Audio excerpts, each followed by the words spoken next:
Nearest anyone's got to him is 10 lengths.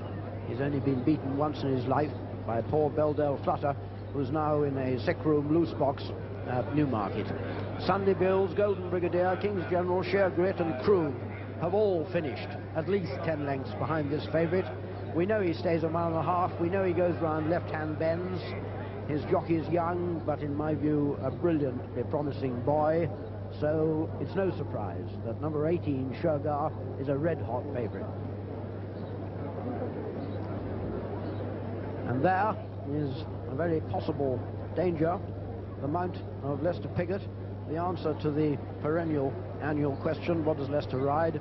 Well, he rides Shotgun for Guy Reed, and the Guy Reed stallion Warpath is responsible. Shotgun would be the first grey since Airborne in 1946, but Lester's chosen him over the Frenchman Al Nas and Robolino. He only beat Sass narrowly early on, Shotgun, but then ran really well behind Belldale Flutter with Scintillating Air, Robolino and Kalaglow all well behind him. He's sure to get the trip. He's sure to like the ground. Has Lester chosen the right one? Well, we shall see. Number 19, Shotgun. In front of him there, I think, they're back now to 3, and the Royal Coat Church Parade. Looks really well, this fellow, the Queen's 9th Derby runner. Closest she's ever got was with Oriole, and this is the one who could give Dick Hearn and Willie Carson their hat-trick of Derby wins. But although Church Parade beat Toagori Moo once last year, he was absolutely outclassed behind him in the 2,000 guineas. Maybe he was suffering from the virus, which many of his stable companions have. Dick Hearn's certainly been convinced by his gallop since that it's worth running him, and Dick doesn't make many mistakes. Number 3, Church Parade. And there's the elegant figure of Glint of Gold, and if you can remember Mill Reef, I can tell you, this fellow looks exactly like him, only at least one size, maybe a size and a half bigger. Unfortunately, Glint of Gold, whom John Mathias has chosen in preference to Robolino, doesn't have Mill Reef's acceleration. If he had, well, Shergar would have to watch out. But he won the Italian Derby well. He won the Warren Stakes over this course and distance, and he beat his stable companion Robolino so comfortably in a gallop that John Mathias chose Glint of Gold. I wouldn't be a bit surprised if he's right, at least to the extent that Glint of Gold's my idea of the best each-way bet. Number 5, Glint of Gold. And there's the one who might prove John Mathias wrong. Robolino would certainly have been the stable first string on 2-year-old form, and indeed when he only just lost the blue ribbon over this course earlier this season. But since then, he failed at York in the Mercadante. Possibly the going was to blame that day. Admittedly, he had Kalaglow behind him, but he also failed in a full-distance gallop at Kingsclear that convinced Ian Balding and John Mathias that Glint of Gold would get the trip better. Well, here's the fellow that could just possibly prove them wrong, particularly if the ground isn't too sticky for him. Number 14, Robolino. Well, now there's a colt who's only got one blot on his record, Kalaglow, and that blot, of course, was in the Mercadante, and Guy Harwood, his trainer, blames it exclusively on the sticky going at York. Well, if he's right, and of course if Kalaglow hadn't run at York, well, he would almost be disputing favourite with Shergar. He was never beaten last year, and he looked enormously impressive when he made his reappearance at Newmarket. But, for my liking, he collapsed too quickly and too early in that York race for the going entirely to be to blame. I had thought that Greville Starkey might come over to the stand side on Kalaglow, but we learn now that that's not very likely. Nevertheless, if the ground's not too sticky for this fellow, and if the sticky ground was the excuse at York, well then, this is a very real danger to them all. Kalaglow. And there's number 1, Al Nas, one of the 2 French runners, and a really good-looking colt, although some French judges think that his shoulder makes it no certainty that he'll come down the hill. But he's the only unbeaten colt in the field. Like the other French runner, Lydian, he's by Lifar, who certainly didn't come round Tattenham Corner. But Al Nas has never been beaten. He won his only race as a 2-year-old, but in his second victory as a 3-year-old, he was watched by Lester Piggott, and when Lester was invited to ride him, he declined the invitation. Well, even Lester makes mistakes, and this is the fellow who could prove him wrong today. the mount of Alfred Gibert, number 1, Alnaz. And there's the other one from France, Lydian, the mount of Freddie Head. Well, Freddie, 5 times champion in France, but it's an awful long time, 1974 in fact, since he last rode a winner in England. And he's had some unhappy experiences, which he bears with cheerful humour here at Epsom. One day he says, I'll come around that something corner and surprise you all. Well, Lydian's form doesn't really suggest that he's the one for Freddie to do it on, but Freddie rides him for his charming sister Cricket Head. Lydian's beautifully bred. He got his last race on an objection, and an objection because the winner had some drugs in his system, but Lydian had run well. The distance ought to suit him, and I wouldn't be all that surprised if he could carry Freddie into the shake-up at least. Number 11, Lydian.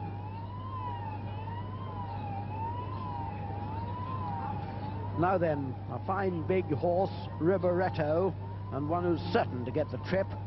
He's the only 3-year-old in Ron Boss's yard, this fellow, because one of Ron's Arab owners took about 20 horses away no fault of his, but anyway, that left Riboretto the only 3-year-old.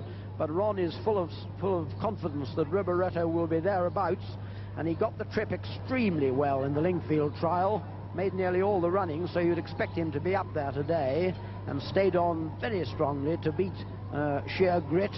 Admittedly, Sheer Grit fooled about a bit, but nevertheless, Riboretto sure to get the trip. The mount of Pat Edry has already won on Grundy and been 3rd 3 times. Number 13, Riboretto.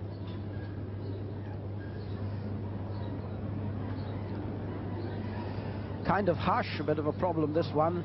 He beat Toagori Moo before the Guineas and then was completely outpointed in the Guineas by Toagori Moo. But that might have been due to a cough which Barry Hills has had. Well, what difference will the extra half-mile make?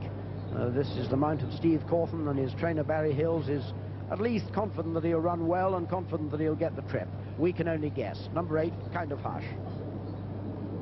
King's General, Guy Harwood's 2nd string, and this will be the 2nd time King's General's met Shergar, and he was murdered the 1st time. I'm afraid he'll be murdered this time too. I can't honestly give him any very great chance, although he did win a race as a 2-year-old. In his 3-year-old form, the 2nd race was at Chester. You couldn't really make him more than a rank outsider. Number 8, King's General.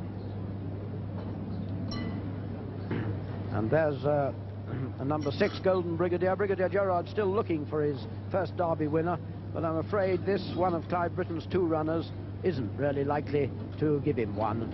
He didn't look too happy when he ran at Epsom, and he didn't look too gallant last time when Bill Watts's Oaks Filly Rhinebridge looked too good and too tough for him at Thirsk.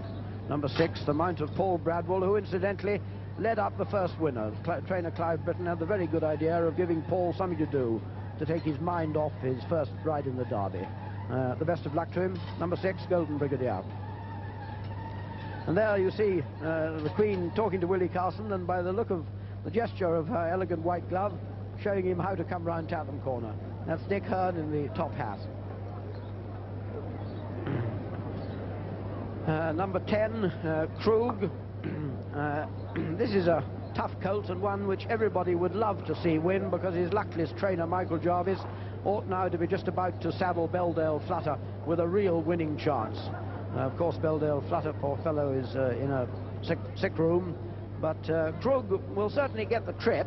He ran well behind Riboretto in the Derby trial, but he did finish 4th to him and Sheer Grit, and so he too is a maiden, and it's a very, very long time since a maiden last won the... No, I beg your pardon, he's not a maiden. He did win a race last year, a 1.25 miles. I'm wronging him. Nevertheless, I'm afraid he's an outsider, but one who everybody would be delighted to see win, and since he's by Relco, a Derby winner himself, he's sure to get the trip. Number 10, Krug. 15 is Sass, and another, well, Paul Kellaway would be delighted to hear me say that this is a real outsider, because usually when I say that about Paul's horses, they win. But this is another maiden, and it's 94 years since 1-1. Sass hasn't ever won a race, and he was a long way behind Riboretto and the others in that Lingfield Derby trial. A colt by Sassafras, John Reed's 3rd ride in the race, but an outsider. Number 15, Sass.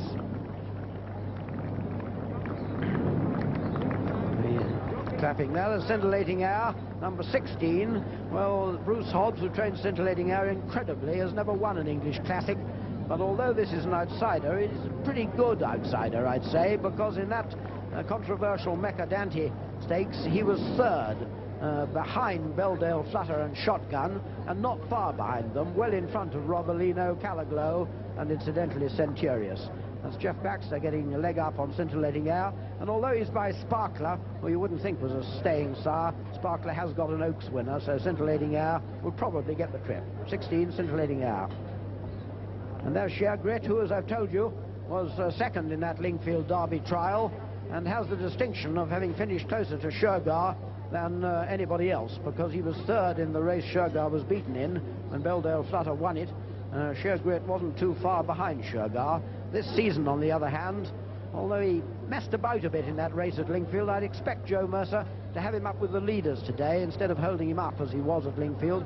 He messed about, otherwise he'd have been closer to the winner, Riberetto. Nevertheless, he's got something to redeem to get back to his 2-year-old form. Number 17, Shergar.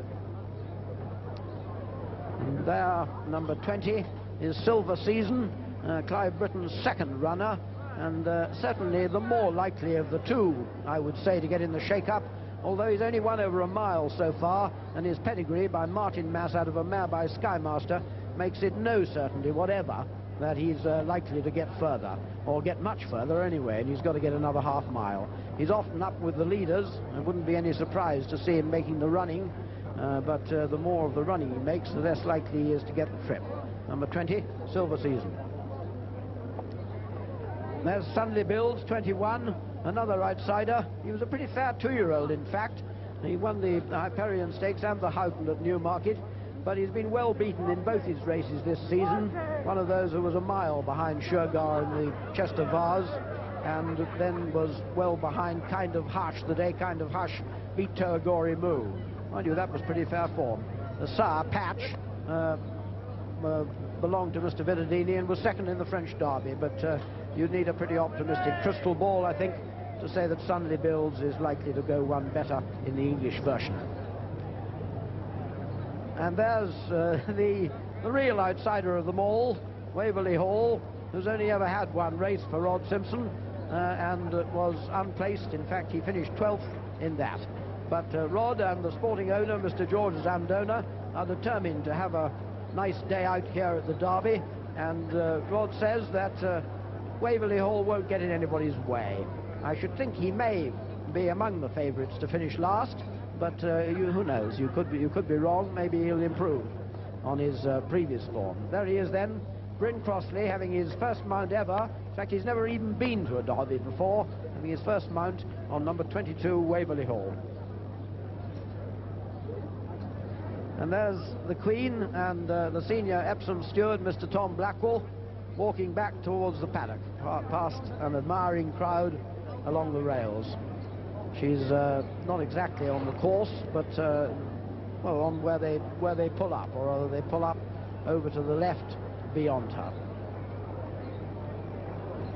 And now, as they circle, getting into the right order for the parade, and I'm going to identify them all for you individually in the parade so that you'll get to know the numbers. But now, possibly more important, let's have a look at the prices. And Shergar now the 5-4 on favourite. Shotgun 8-1, Glint of Gold and Kalaglow both at 12-1. Al Nas at 20-1 from 16s.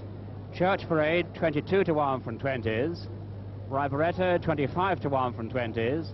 Robolino is 28-1 from 25-1. And Shergar has gone out to 33-1 from 25s, having opened up at 20-1. Kind of Harsh steady at 33-1. Lydion is now 50-1 from 33s. And Krug has gone back to 50-1 from 33-1. Scintillating Air also at 50s. King's General, Silver Season, Sunley Bills and Golden Brigadier all 100-1. Sass is 200-1 from 100, and Waverley Hall 500-1. They're all quoted. Has had one fewer rides in the Derby than Lester Piggott. This is Joe's 28th ride and Lester's 29th. Joe, on the other hand, has never won it, although he's been placed 3 times. We asked him about what he thought of Shergar. Shergar, he's a nice horse. He's well bred. He's busted. I rode him last year at Campton and won on him. His second run. I think I'm very pleased, you know, to get the ride in today. He's a well-balanced horse, and I think he go around here like a ball. Let's hope he's right. He certainly looks really well, Shergar, and hasn't got at all upset. In fact, he, like many of the others, would still be dry as a bone. Well, he won't be shortly, because although it's not a lovely breezy day, it's still quite hot enough to make you sweat if you have to run 1.5 miles round Epsom. Well, Steve Cawthon spoke to us earlier about Kind of Hush. Well, Kind of Hush is my third ride in the Derby, and I should think probably he'll give me the best ride that I've had around here, hopefully. A very nice horse he is, and he beat Tuagori Moo on his first start of this year, and then ran in the Guineas, which I think was a bit short for him and a bit too soon. I think if the ground is good, it will be to my advantage, and I think he's got it squeaked. Got a squeak. Well, Steve won the Triple Crown on Affirmed when he was 18, younger than Walter Swinburne, so he knows a little bit of what Walter must be feeling now. Good luck to the Kentucky kid on Kind of Hush. And there in the all red colours, very rare that you see all one colours nowadays in this country, there is Freddie Head, and I certainly would like to wish him good luck, because I've often been very rude about him when he's been riding in England. He's a real good jockey in France. He's just been unlucky over here. Let's see what he says about Lydian. Well, I'm on a horse called Lydian, and Lydian was a very backward horse, and he's improved a lot this year. He's won a good race in France, a Group 2 race, and I think he should run well today. There is a little bit of necking going up to the first right-hand bend, because low numbers do try to get themselves sorted out, and they push over a little bit, but with the pace on, I should think everything will sort itself out after the first furlong and a half. With Shergar perhaps at the moment out the race, it will be a very close thing between the rest of us.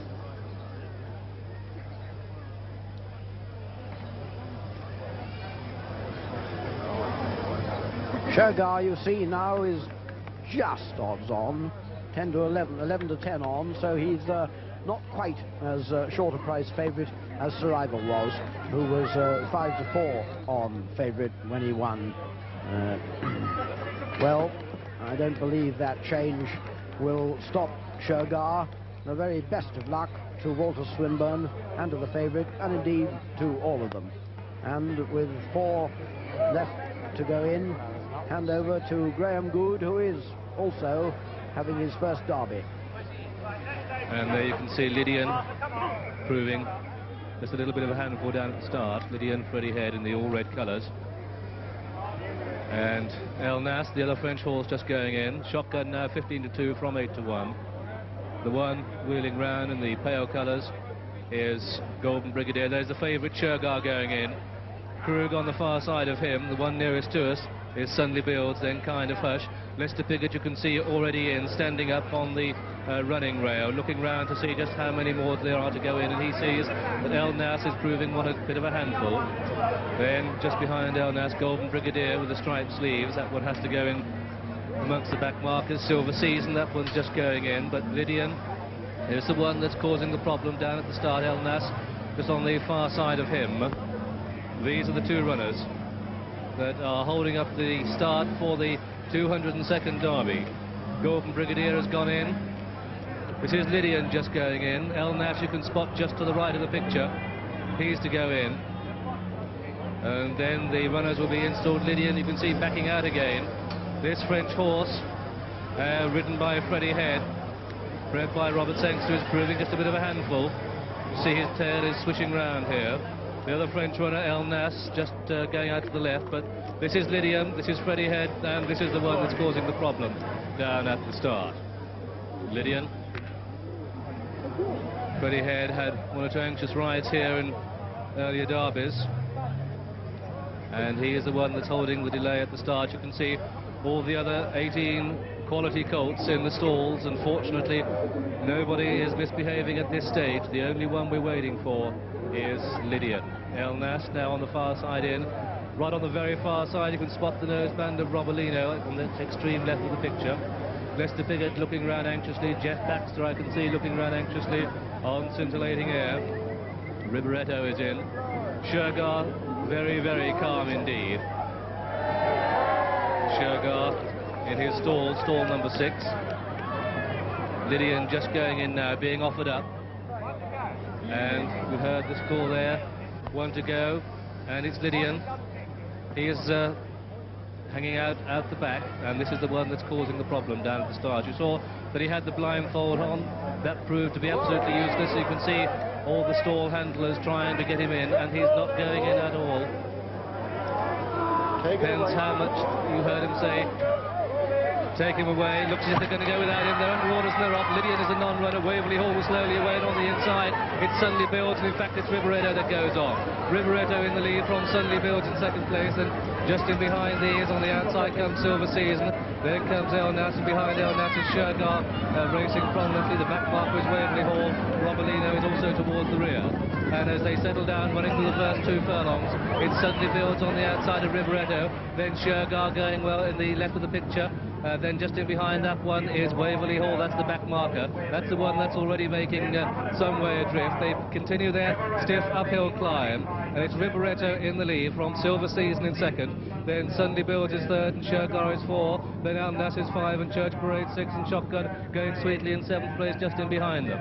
But it's Rigoretto in the lead as they continue the uphill climb. Rigoretto the leader from Silver Season up on the outside. Shergar is third, then Sunday Builds is 4, Church Parade is 5, the Grey Shotgun in 6th place. Then behind Shotgun is Krug, and behind Krug comes Sheargrit making up a bit of ground. El Nas up on the outside. These are tracked by Glint of Gold, and as they begin these descent at the top of the hill, coming down to the halfway stage, and it's Rigoretto in the lead. Rigoretto the leader from Silver Season in second. Shergar spotted his white face there in third, the grey. Lester Piggott going well in 4, then Church Parade 5, Scintillating Air 6, and Sheargrit 7. Then comes King's Generate, Glint of Gold 9, and Sunday Build 10. Then comes Al Nas with Robolino making up ground up on the outside, but it's still Rigoretto that leads as they begin the descent to Tatton Corner. It's Rigoretto in the lead from Sunday Build. Shergar there on the left of the picture up on the outside, then Scintillating Air just in behind them. And behind Scintillating Air is Church Parade, then comes Shotgun, then comes King's General in the field, well and truly strung out as they swing into the home straight and coming round Tatton Corner, and the white face of Shergar moves up to dispute the lead with Rigoretto. Shergar, Rigoretto from Silver Season and Scintillating Air. Then behind these comes Shotgun, and Walter Swinburne is committed. He's going for home, and Shergar is going on and going clear. The odds-on favourite clear in the Derby with just over 2 furlongs left to go. It's Shergar in the lead and clear from Silver Season. Lester Piggott coming very wide on Shotgun, but they've got 2 furlongs left to race, under 2 furlongs to go, and it's Shergar in the lead. Shergar from Scintillating Air in second place. Church Parade is third, Shotgun 4, then comes Glint of Gold, but Shergar is well clear with a furlong to go. Shergar a long, long way clear of his rivals.